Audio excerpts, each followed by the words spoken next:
찬바람이 불기 시작하면 추위를 유난히 많이 타는 사람들이 있습니다.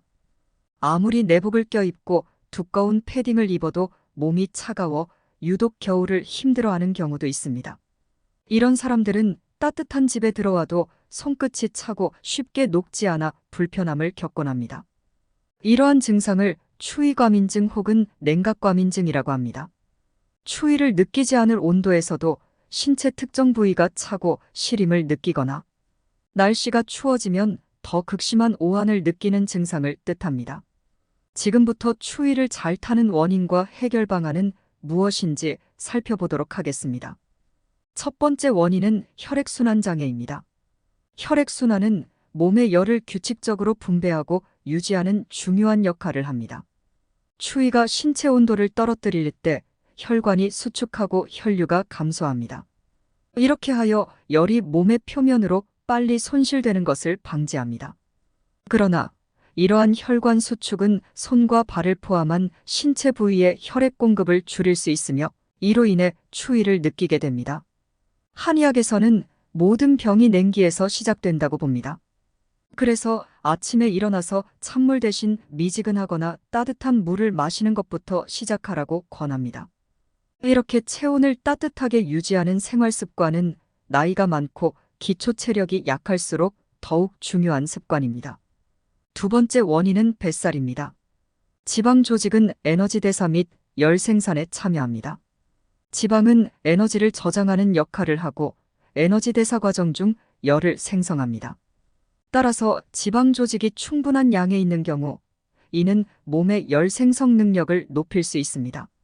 그런데 배에 지방이 집중적으로 몰려 있을 경우 전체 몸의 단열 효과가 떨어지면서 열을 오히려 빼앗기는 현상을 초래합니다.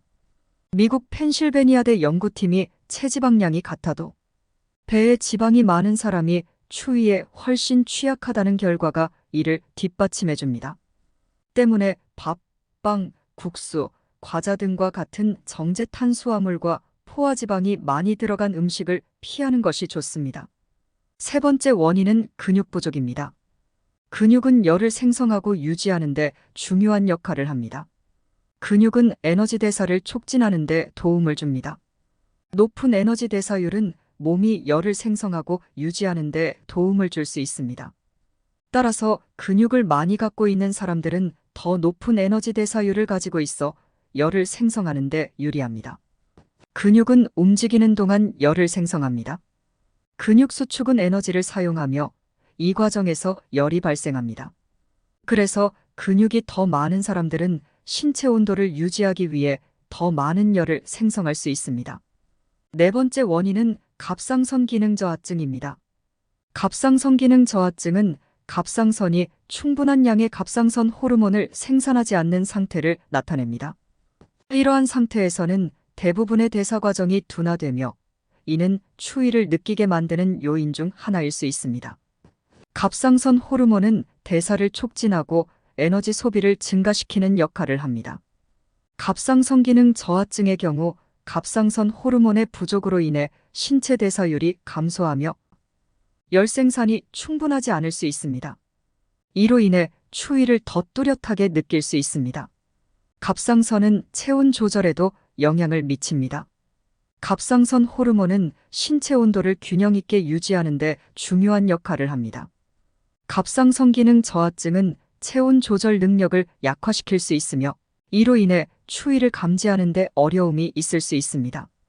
갑자기 추위를 많이 타고 기운이 없거나 식욕은 없는데 체중이 증가하고 변비가 생겼다면 갑상선 기능 저하증을 의심해 볼 만합니다.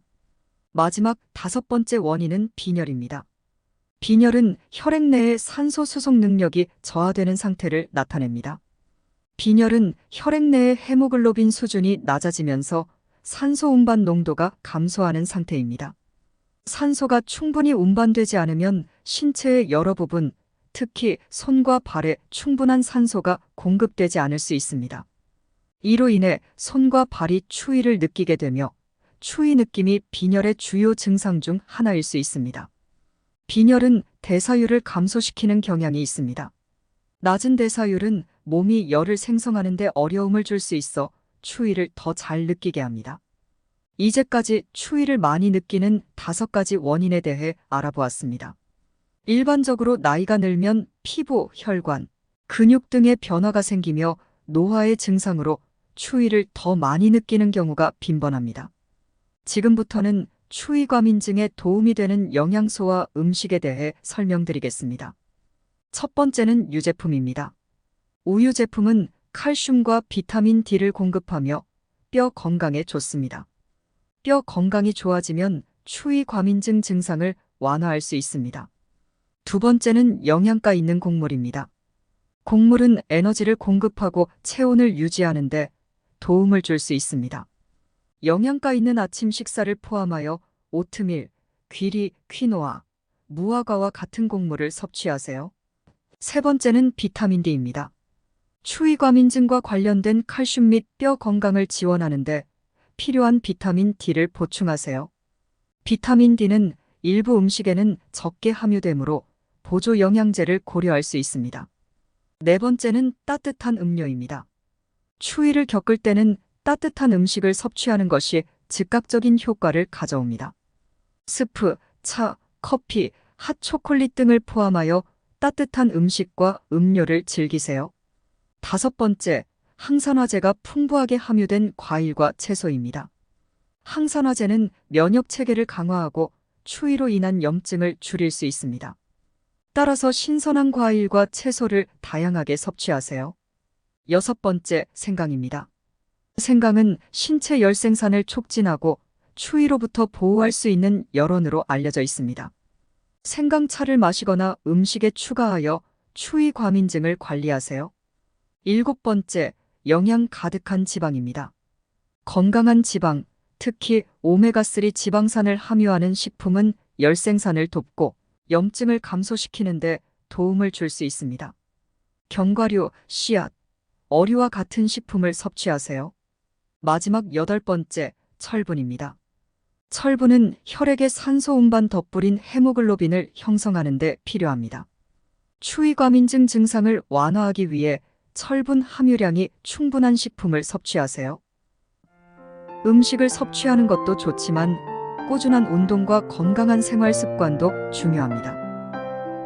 추위 과민증의 원인은 다양하며 이러한 원인들이 복합적으로 작용할 수 있습니다. 추위 과민증을 겪는 경우 의료 전문가와 상담하여 기본 원인을 확인하고 관리할 수 있는 방법을 찾는 것이 좋습니다.